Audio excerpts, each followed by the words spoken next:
Hi, I'm Paule Pachter, the President and CEO of Long Island Cares and the Harry Chapin Regional Food Bank, and welcome back to another episode of Breaking Bread right here on the Long Island Cares YouTube channel. This program is geared towards you, the community, and we talk a lot about food insecurity and hunger, but we also talk a lot about community services, a lot about issues of importance to the Long Island region, and I really have an outstanding guest today on this episode. It's my friend Ryan McGary, who is the Chief of Staff at the Suffolk AME. Suffolk AME is the Association of Municipal Employees. They represent about 6,000 county employees in Suffolk County, and if I'm wrong, Ryan is going to correct me.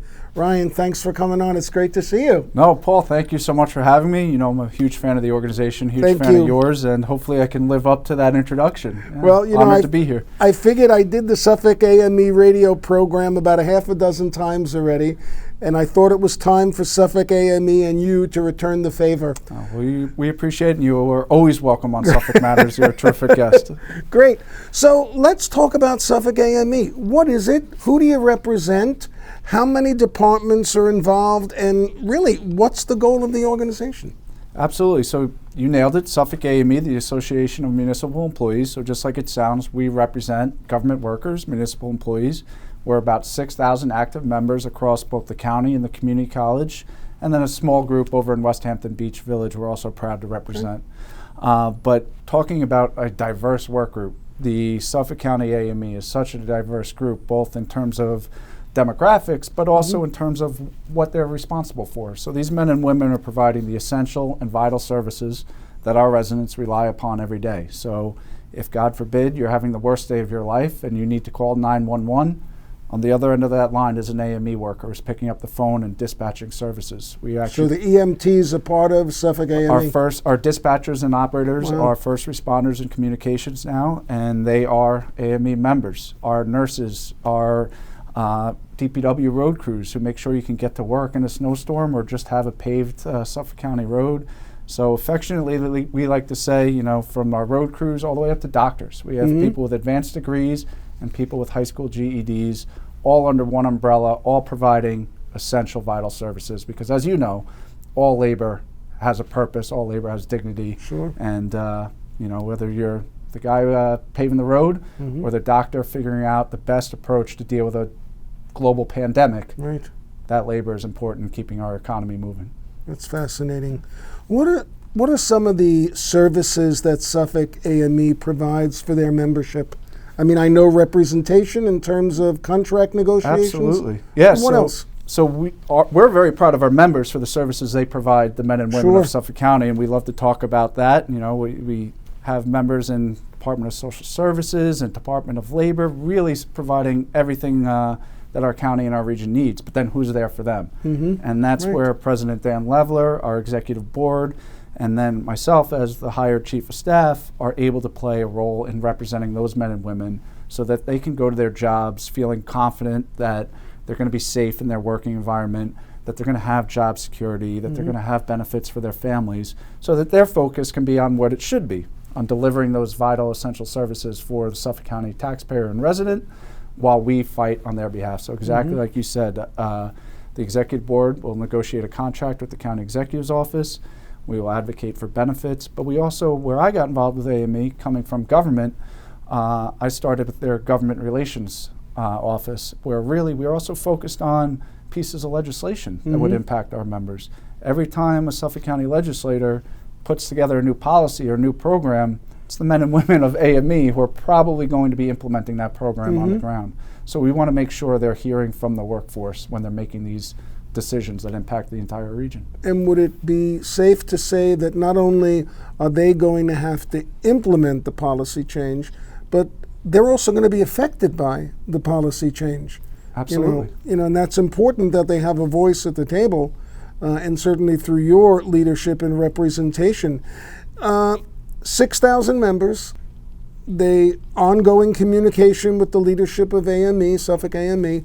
What are some of the major issues that your membership are bringing to you besides a living wage, or hopefully better than a living wage? What are some of their concerns? Yeah, of course. So obviously we try our best to make sure that they have a competitive pay scale. And right now, due to inflation, we do have a lot of members who are unfortunately making below the self-sufficiency standard. So we really, talk about what the work Long Island Cares does. We really want to see that move up. So of course, pay and compensation and benefits are always a part of it. But as I was alluding to before, it's also health and safety on the job site. So we represent folks in the medical examiner's office, for instance, who are doing, all these lab tests on bodies, on cadavers. And one of the things I'm proud to have been involved with under the leadership of our president, Dan Leveler, is they were doing these tests with these dangerous chemicals in a building with a ventilation system that was never equipped to handle these chemicals. So the ventilation system's deteriorating, it's not providing the air flow that they needed. So we did work with the administration successfully to put a capital budget project forward that would provide for a new ventilation system in the medical examiner's office. And that's just one example. Obviously, 6,000 members in about 30 different units across an entire county. There are many issues like that where we're trying to keep our members safe. And another big issue is morale due to short staffing. Right now, our county is more than just efficient. We are operating on a skeletal crew. We've really seen the employment level of Suffolk County go down over the last decade or so. So we are really focused on reversing that trend, making sure that there's enough of a workforce, that there's a fair workload for everybody, that they're not overworked, burning out, leading to turnover, because that's not good for anybody. That's not good for the taxpayer, who then has to train a whole new employee because somebody left because they were burnt out or downtrodden with low morale because they were overworked. So making sure we have the right size government is another issue we're very focused on. And in many instances, the work that you do through Suffolk AME has to be supported by the county legislature, correct? And how does that affect what you're able to do for your members? Is it a battle every year trying to negotiate contracts or safe working conditions, or is there really a good partnership between legislature and AME where partisan politics is not part of the scene? Yeah, absolutely. A fair question. Of course, you have good days and bad days, especially when you're dealing with politicians. But for the most part, AME celebrates a very productive relationship, both with our county executive as well as the legislature. Even with them changing a majority, we always are positioned to have a very productive relationship, open line of communication with our elected officials. So, it's great for us when we do see bipartisan bodies. We don't want any one side having a supermajority, because then they're locked in their ways. They don't really need the outside world as much. So if we're able to support Republicans, able to support Democrats, and have a working relationship with both, we're best suited then to advance the agenda of AME and its membership. In terms of your membership, I really do need to get educated more on Suffolk AME. Are police and emergency services under your heading as well, on the correctional center, or no? Yes and no. So great question. So basically, best way I can describe who an AME member is to the general public quickly is, if you work for the county level of government and you don't carry a gun and a badge, odds are AME represents you. So we represent the civilians in law enforcement, the civilians in the sheriff's office. As I was saying earlier, we now represent, through legislation, the current executive board and I helped pass at the state level, first responders in communication, those 911 dispatchers and operators, and then, folks even in the district attorney's office. So folks who deal with evidence, folks who collect evidence, ensure proper communications between emergency operations. Our Fire Rescue Emergency Services Department is primarily AME, Office of Emergency Management, AME, and then of course our fleet that our law enforcement officers rely upon, maintained by AME members as well. We are currently in the country witnessing two strikes going on simultaneously: the Writers Guild of America and the SAG-AFTRA, AFTRA people. We have a president of the United States right now in Joe Biden, who is a pro-labor person.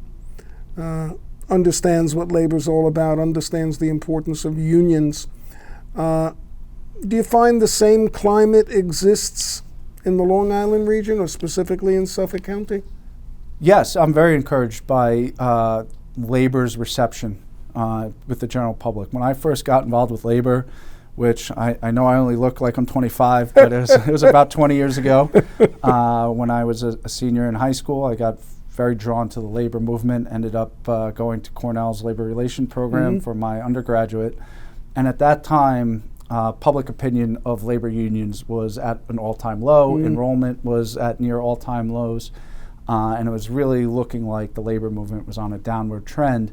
So of course at that time I was excited to be a part of it, trying to reverse that trend. Of course I can't take credit, but what I'm encouraged by is right now we're seeing enrollment numbers at relatively high levels. They've been the highest they've been in a quarter of a generation, a quarter of a century. We're seeing public opinion on the rise of labor unions. So especially with this younger generation that's coming into voting age and is in voting age at this point, we're really seeing a renaissance of the labor movement. You look at the recent organizing of Starbucks, there was a huge amount of public support around that. The strike you mentioned with the Writers Guild, obviously dealing with some scary emerging technologies and AI. I think most people understand what that's about and understand that this is a precursor to a bigger debate on what AI might mean for all working people, not just those working in creative industries. So I'm fortunate to see that, or we're fortunate to see rather, that public opinion of labor is on the rise, and rightfully so. We're doing great work. And just the rippling impacts of that strike are just unbelievable, because it started as a writer's strike, and now through solidarity you have the Screen Actors Guild joining them, and then even that ripples out. You think about how many jobs are dependent upon television and these type. You're talking about Teamster jobs and stagehand jobs through IATSE. So everything is connected, as you know well, in an economy. And one of the things that interests me as well, in terms of your membership, is their commitment to community service and the commitment of Suffolk AME, which Long Island Cares, as you know, has been the beneficiary of. So let's talk a little bit about Suffolk AME and your role in the community. We talk often about corporate social responsibility, but that's usually on the for-profit mega corporation, Bank of America, Amazon, having a social conscience to address social issues. But Suffolk AME also has a long history of engaging in the community. So tell me what you guys are up to and doing when it comes to corporate social responsibility. No, absolutely. And it's funny because we're the exact opposite of corporate, right? We represent working people, but we still have that need to serve our greater community. And if you'll indulge me, 2 points I'd love to make are, number one, our members as individuals, and incredibly altruistic people. Most of them got into government service for that second word, service. They believe in the work that they do, so much so that when they're not on the clock, they're still giving back and serving their communities, whether they're organizing food drives in their community or coaching Little League, being a volunteer firefighter or EMT. Just almost every member I speak to, when you ask, what do you do outside of work, there's always an element of volunteerism. They're always giving. And because we represent that workforce, that organization of people, we as leaders, our executive board then carries that tradition forward as well. So the executive board will vote to take action to support other regional nonprofits. Obviously, as a union, we're a nonprofit ourselves, but we'll support organizations like Long Island Cares because we understand the vital role they play for our community as well. I know we'll talk about it at some point, but yes, our partnership both with ongoing food drives for Long Island Care at different work sites where we're able to generate hundreds of pounds of food at a clip, and then our yearly May Day Music Festival. May Day Music Festival. Which, who came up with that idea? President Leveler, our vice president, and myself, the three of us thinking they knew I had organized with the county executive's office where I was before coming to AME, the Suffolk County Marathon for Veterans. Oh, so, I honestly didn't know that. Oh, it's one of my favorite projects. I give County Executive Balone all the credit in the world. This year he'll break $1 million raised. It's fantastic. For local veterans organizations. So yes, I started that with him in 14. The first event was 15.